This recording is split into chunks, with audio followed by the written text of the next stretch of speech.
Welcome back. We're discussing the pre-budget expectations that industry has. We're here at the Confederation of Indian Industry. Mr. Mazumdar, just before the break, we were talking to you about what your key recommendations or expectations are. The discussion, of course, on implementing some of the past promises as well. I just want to make two comments. One is, while your expression now or never is very catchy, but I worry about that, because a budget cannot be a big bang budget for the next year itself. You know, you've got to look at a budget on a long-term basis. Sure. So the now or never worries me a little bit. Okay. That's just a point I wanted to make. The second thing is I want to go back to infrastructure. While we see a lot of traction on infrastructure, we see projects being, the method, the roads and highways, the method the projects are being allocated is different. It's correct now. The government is taking the sovereign responsibility of acquiring the land, getting the environment clearance, doing it right now. But the people who actually do the job, you know, got into serious difficulty in the previous regime when things were the wrong way of doing things. Yes. As a result, the people who do the job are really stressed. So while there's a lot of activity on, you know, getting this going, but we have seen, at least as far as the road and highway sector is concerned, we have seen a fair amount of effort being made to try and sort of alleviate some of the pain that contractors and developers have been facing. They're allowing you to get out of a contract after 2 years and things like that. They're allowing you to remonetize. But that's very small. You know, the level that the contracts are being allocated, or the way the land is being acquired, environment clearance is being cleared. If there were more people to take up more jobs, there'd be a hell of a lot more activity going on. So we have to find a way. How do you help these guys to be back in business, so to say? Yes, Ibi. Just if you could pass the mic. Just to take that point forward, and what you were saying, that some of the things that we have been talking for ages, and it's really now or never for that. So one of the things that, to ease out this current impasse that we have in the banking sector, we really need to look at this good banks and the bad banks. And its time is now to come to really bite that bullet and see that the stretch and create. I'll ask you to hold that thought and do another quick dipstick poll here, because we understand that the Reserve Bank is not in favor of a bad bank. We understand that perhaps as early as next week we could see the government come up with some sort of a framework as far as how to deal with stressed assets are concerned. How many of you believe that a bad bank is the best way forward to address this issue? I think so. No? So it's a split thing. Yes, yes. It's a halfway house. I am not in favor of a bad bank because of the points that the governor RBI made, saying large part of the problem is with public sector banks.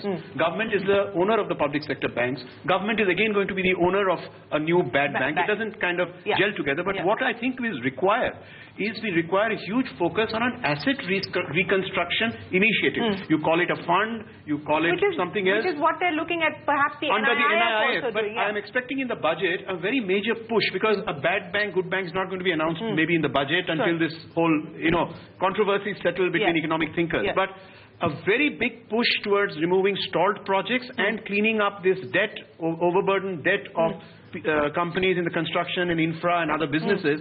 A very strong push towards an asset reconstruction fund, for any other better word, is something I'm looking at keenly at this budget. And may I just add that one of the most difficult issues faced by Indian industry today in our sector, which is the infra construction sector, is liquidity. And liquidity is not going to be coming from the banking system.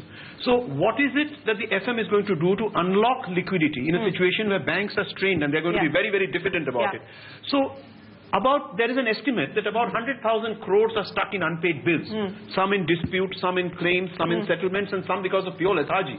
There needs to be a system to have a group of right-minded people sit together in government, go ministry by ministry, PSU by PSU, and unlock a hell of a lot of liquidity sitting, which could be released to the private sector, which should get the wheels going again. Okay. So Sumant, you wanted to comment on that? Yeah, I think beyond that, I think the other thing the government has to do is that with all these public sector banks now recognizing all their non-performing assets, and IDBI, Bank of Baroda both had fairly significant losses, and the government has to really up the recapitalization that they're talking about. But that's only going to be only one part of it, and that doesn't address the cause. It only addresses one of the symptoms. But I think that you have to do two things at the same time. While you're doing all the things on the asset reconstruction side, you also have to give more equity strength to the banks. For recap, and let the banks raise more money from the markets as well. Perhaps the government's thinking might be this is not the right time.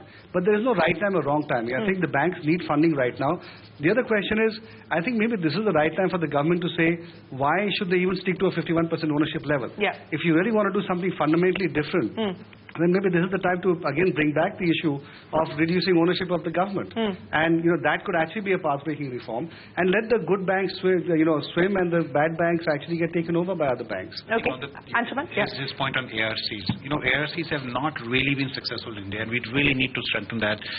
Even if the funding is out of we barely have what, 2 or 3. And for the kind of distressed assets we have, underlying assets a lot of the time is land, factory, real estate, whatever. There's huge billions and billions of dollars which is lying there. So somehow I think the budget of the government has to look at these ARCs. Otherwise we keep on talking about, you go to any other country, there are these distressed funds. In India there are distressed assets, but nobody gets to them. They just remain distressed forever. Okay. Yes, Vipin. Just wanted to add to that. Coordinated with this, I think, is the passing of the bankruptcy law as well. So on the other hand, I think people should be exiting and entering businesses, and that should be made easier. So if we could work during the session for the bankruptcy law, that would help as well. Well, this session looks like it's a washout session even before it starts. The government had said that they could try and push the bankruptcy code as part of a money bill, so we don't know whether that is going to continue to be the intention of this government or not. But we are going to take another quick commercial break, but when we return, we'll talk about what we could expect as far as strategic sales are concerned. Disinvestment target once again falls short of what the government had expected. All of that and more when we return.